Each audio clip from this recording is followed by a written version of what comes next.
નમસ્કાર મિત્રો, પર્દાફાશમાં ફરી એકવાર સૌનું સ્વાગત છે અને હું છું ભૂપેન્દ્રસિંહ રાવલ. મિત્રો, હવે આ ભાજપ વાળે ફરી પાછું વંદે માતરમનો વિવાદ ચગાવ્યો છે. પહેલાય ચગાવ્યો હતો. હવે એમ કે સોનિયા ગાંધીએ રોકાયો, કઈ કોંગ્રેસની કાર્યાલયમાં ઓફિસમાં ગવાતું હશે અને એમ કે રોકાયો ને દેશ માફ નહીં કરેગા. અરે ભાઈ, તમે તો કદી ગાયું જ નહીં. વંદે માતરમ ગાયું છે જ કોંગ્રેસે, એનો પ્રચલિત જ કોંગ્રેસે કરેલું છે. તમે તો કદી ગાયો નહીં. એને સવારે જે ફેરીઓ નીકળતી હતી, સરઘસ નીકળતા હતા, પ્રભાત ફેરીઓ નીકળતી હતી આઝાદીની લડત માટે, એમાં વંદે માતરમ કોંગ્રેસ ગાતી હતી. તમે ક્યાં ગાતા હતા કદી? તમે તો આઝાદીની લડતમાં ભાગ જ નથી લીધો. વંદે માતરમ ગાતા ગાતા, લાઠીઓ ખાતા ખાતા લાખો ભારતીયો શહીદ થઈ ગયા. આમાંથી એક RSSનો, એક જનસંઘનો, એક ભાજપના પૂર્વજોનો, ભાજપ તો પછી આવ્યું, પણ એમના જે પૂર્વજો હતા, પૂર્વસૂરીઓ હતા, એમના એક પણ માણસનું બલિદાન હોય તો બતાવો, જીવ આપ્યો હોય તો આઝાદીની લડત. વંદે માતરમ પ્રચલિત જ કોંગ્રેસે કરેલું છે. અને બે જ અંતરા, આટલું બધું વંદે માતરમ લાંબુ ગીત ગાવાની જરૂર નહીં. અને શરૂઆતના બે જે અંતરા હતા એ ભારતના કુદરતી સૌંદર્ય માટેના હતા, એટલે એનો કોઈ વાંધો નહોતો, એટલે બધા જ ગાતા હતા.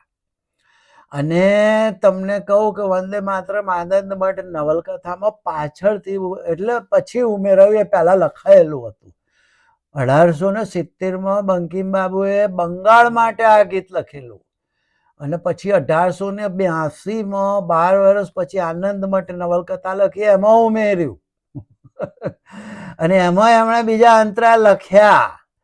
એટલે એમાં જે પહેલા બે અંતરા હતા એનો કોઈનો વાંધો નહોતો, એટલે એ બે અંતરા કાયમ ગવાતા હતા. અને પછી એ આનંદ મઠ લખાઈ હતી બંગાળમાં દુષ્કાળ પડેલો, 1 કરોડ લોકો મરી ગયેલા અને અંગ્રેજોના વાકથી દુષ્કાળ પડેલો. અંગ્રેજોએ બધું અનાજ મોકલી દીધું હતું ઇંગ્લેન્ડમાં, અને અહીં અછત થઈ ગઈ અનાજની અને દુષ્કાળ પડ્યો, એમાં લોકો મરી ગયેલા. અને બંગાળના ભાગલા પડેલા લોર્ડ કર્ઝને, એટલે એના એ વખતે આંદોલન પણ થયેલું, હિન્દુ મુસ્લિમ ભેગા થઈને આંદોલન કરેલું, સંન્યાસી ફકીર આંદોલન તરીકે ફેમસ હતું. એમાં હિન્દુ સંન્યાસીઓ અને મુસ્લિમ ફકીરોએ ભેગા થઈને આંદોલન કરેલું, એટલે સંન્યાસી ફકીર આંદોલન કહેવાતું હતું.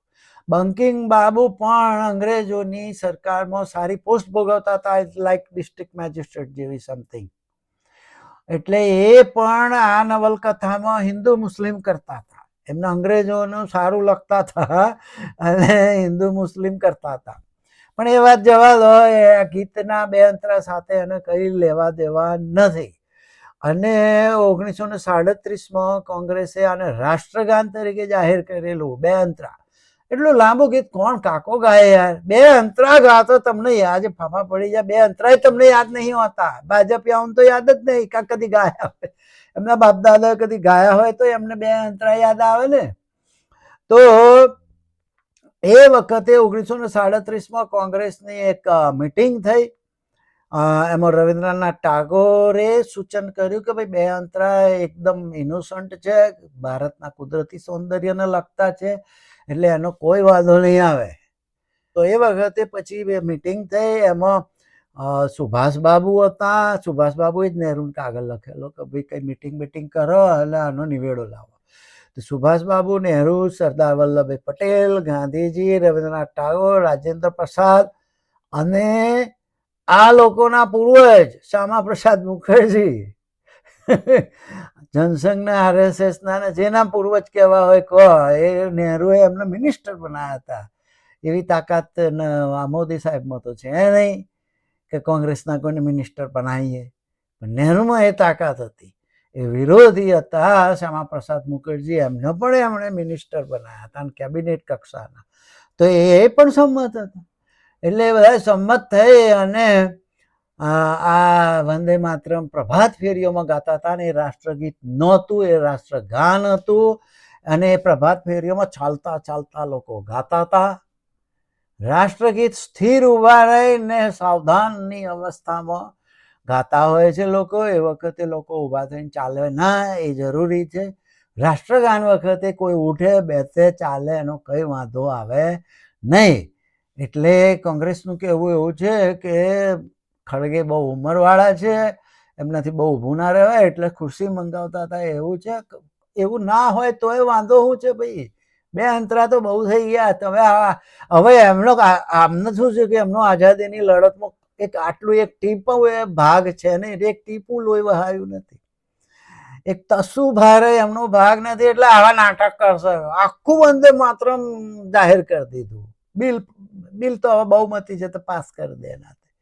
અરે ભાઈ એટલું લાંબુ વંદે માતરમની જરૂર નહીં ને. વંદે માતરમ હવે કોણ, હવે શું જરૂર છે? આઝાદીની લડત વખતે જરૂર હતી વંદે માતરમ, પ્રભાત ફેરીઓમાં ગવાતું હતું. અત્યારે ક્યાં આઝાદીની લડત છે ભાઈ, તે પ્રભાત ફેરીઓ કરવી છે. પણ છતાંય કોંગ્રેસે અને રાષ્ટ્રગાન કોંગ્રેસે જાહેર કરેલું છે, અને બે અંતરા કામ ગવાતા હતા. હવે આ લોકો જોડે કોઈ ઇતિહાસ નહીં ને એટલે નાટક કરશે. આખું વંદે માતરમ, વંદે માતરમ કે અપમાન હું. અરે પણ તમે તો કદી ગાયું જ નહીં, તમારા બાપ દાદાએ કદી ગાયું નહીં, રાષ્ટ્રગીત નહીં ગાયું, તિરંગો ઝંડો નહીં ફરકાયો 50 વર્ષ સુધી RSSની ઓફિસ પર. અને હવે બધી વાતો કરે છે. એટલે મિત્રો આ વંદે માતરમ પ્રચલિત જ કોંગ્રેસે કરેલું છે. એટલે હવે આ લોકોનો કોઈ પેલો રોલ છે નહીં ને આઝાદીની લડતમાં. એટલે ઘડીકમાં સરદારને કેપ્ચર કરશે. એટલે સરદારે તો RSS ઉપર પ્રતિબંધ મૂક્યો હતો, નહેરુને વગોવવા માટે સરદારને પકડશે. અલે ભાઈ એ સરદારે તો પ્રતિબંધ મૂક્યો હતો RSS ઉપર. એટલે મિત્રો આ લોકોનો આઝાદીની લડતમાં કોઈ ભાગ છે નહીં ને એટલે આ બધા નખરા કરે છે. બીજું કંઈ નહીં. આટલું કહીને મારી વાત પૂરી કરું. આવજો, બાય બાય.